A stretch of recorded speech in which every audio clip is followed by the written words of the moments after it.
عربی میں لفظ یہ ہے وَإِنَّهُمَا لَن يَتَفَرَّقَا، اور یقیناً یہ دونوں یعنی قرآن اور میرے اہل بیت یہ دونوں لن یتفرقا کبھی بھی تا ابد ایک دوسرے سے جدا نہیں ہوں گے، حتی یرد علی الحوض، یہاں تک کہ حوض پر یہ دونوں میرے پاس اکٹھے آئیں گے۔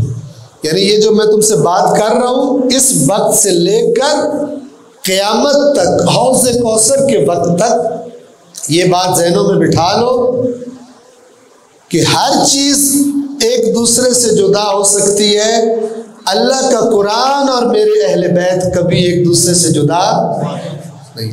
کتنا خوبصورت بات ہے۔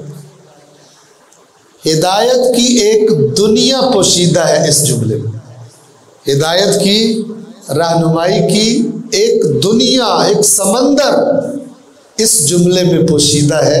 آپ کی خدمت میں عرض کروں، یہ جو جملہ ہے اس کا معنی ہر ایک مومن کو معلوم ہونا چاہیے، اور جس طرف اس جملے میں رہنمائی کی گئی ہے اس طرف جانے کی ہر مومن کو ضرور کوشش کرنی چاہیے۔ کھول کے آپ کے سامنے رکھتا ہوں کہ کتنا بہترین رہنمائی والا اور ہدایت والا یہ جملہ اللہ کے نبی نے فرمایا، فَإِنَّهُمَا لَن يَتَفَرَّقَا حَتَّى يَرِدَ عَلَيَّ الْحَوْض۔ آپ میرے ساتھ ساتھ چلیں گے، جیسے میں آپ سے تھوڑی تھوڑی باتیں پوچھ رہا ہوں اور آپ بڑی مشکل سے دھیمی سی آواز میں تھوڑا سا جواب دے دیتے، میرے لیے، میری حوصلہ افزائی کے لیے یہ بھی بہت ہے۔ توجہ فرما لیں۔ تو آپ سے اگر میں سوال کروں کہ قرآن اور اہل بیت کبھی ایک دوسرے سے جدا نہیں ہو، اس کا کیا مطلب ہے؟ آپ کے ذہن میں کیا آتا ہے اس؟ آپ کو جواب دیں گے؟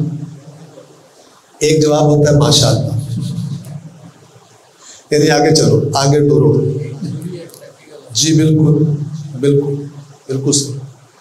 قرآن اللہ کا لکھا ہوا قانون ہے، اور اس قانون پر عمل اگر دیکھنا ہو تو وہ اہل بیت۔ بالکل صحیح۔ کوئی اور بات ذہن میں آئی؟ اسی بات، بنیادی بات یہی ہے، لیکن ایک اور طریقہ کہ جس سے پھر اگلی بات آپ کو سمجھانا چاہتا ہوں وہ بھی دیکھنا چاہتا ہوں کہ کسی کے ذہن میں آئی یا نہیں۔ قرآن ناطق اور قرآن سامت وہی بات ہے کہ وہ قرآن مجید لکھا ہوا ہے اور یہ جو بولتے ہیں وہی قرآن کی بات ہوتی ہے۔ توجہ فرمائیے اور ذہن نشین فرمائیے، قرآن اور اہل بیت کا کبھی ایک دوسرے سے جدا نہ ہونا، اس کا سادہ سادہ مطلب یہ ہے کہ کبھی بھی تم قرآن میں اور میرے اہل بیت میں اختلاف نہیں پاؤ۔ سمجھ رہے؟ وہ جو بات آغا نے کہی ناطق اور سامت وہ بھی، اور جو آغا نے فرمایا کہ قرآن مجید تھیوری ہے اور اہل بیت پریکٹیکل ہے، بنیادی بات وہی ہے کہ ان دونوں میں یہ نہیں ہوتا کہ تھیوری، یہ کبھی نہیں دیکھو گے تھیوری کچھ اور کہہ رہی ہو اور پریکٹیکل والا کچھ اور کر رہا ہو۔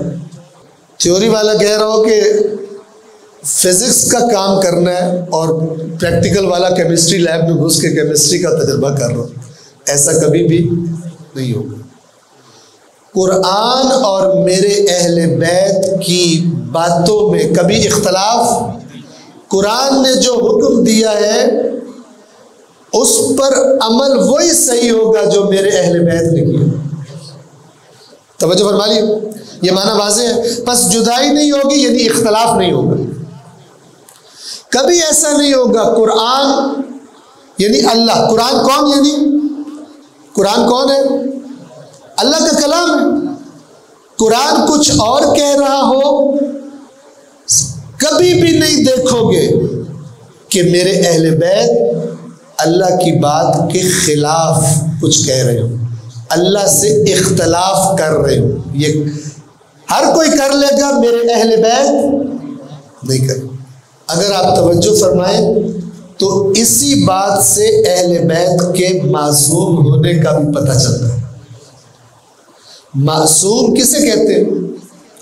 معصوم کسے کہتے ہیں جی؟ جو خطا نہ کرے۔ معصوم یعنی جو خطا نہیں کرتا۔ کس چیز میں خطا نہیں کرتا؟ اللہ کے دین کے بارے میں خطا نہیں کرتا۔ تو اگر کہیں بھی اہل بیت قرآن سے ہٹ کر بات کر دے، قرآن کی بات سے اختلاف والی بات کر دے، تو خطا ہو گئی یا نہ ہوئی؟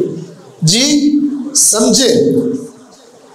تو جب اللہ کے نبی نے فرمایا قرآن اور میرے اہل بیت کبھی جدا نہیں ہوں گے، تو پھر جب ہم قرآن کو دیکھتے ہیں، کوئی کہہ سکتا ہے قرآن میں خطا ہے؟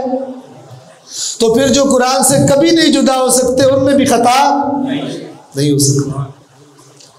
اسی جدائی نہ ہونے والی بات سے پتہ چلا کہ جس طرح قرآن خطا نہیں کرتا، یہ بھی خطا نہیں کرتے، کیونکہ ایک جگہ پر بھی اگر خطا ہو جائے تو پھر وہاں سے قرآن کے ساتھ، قرآن کے بارے میں تو سب مسلمانوں کا یہی عقیدہ ہے نا۔ کوئی کہتا ہے قرآن میں غلطی ہے؟ نہیں کہتا۔ تو پھر جب نبی کا یہ فرمان سمجھ میں آ جائے کہ میرے اہل بیت قرآن سے کبھی جدا نہیں ہوں گے، تو خود بخود کیا پتہ چلا کہ میرے اہل بیت بھی کبھی غلطی نہیں کرتے۔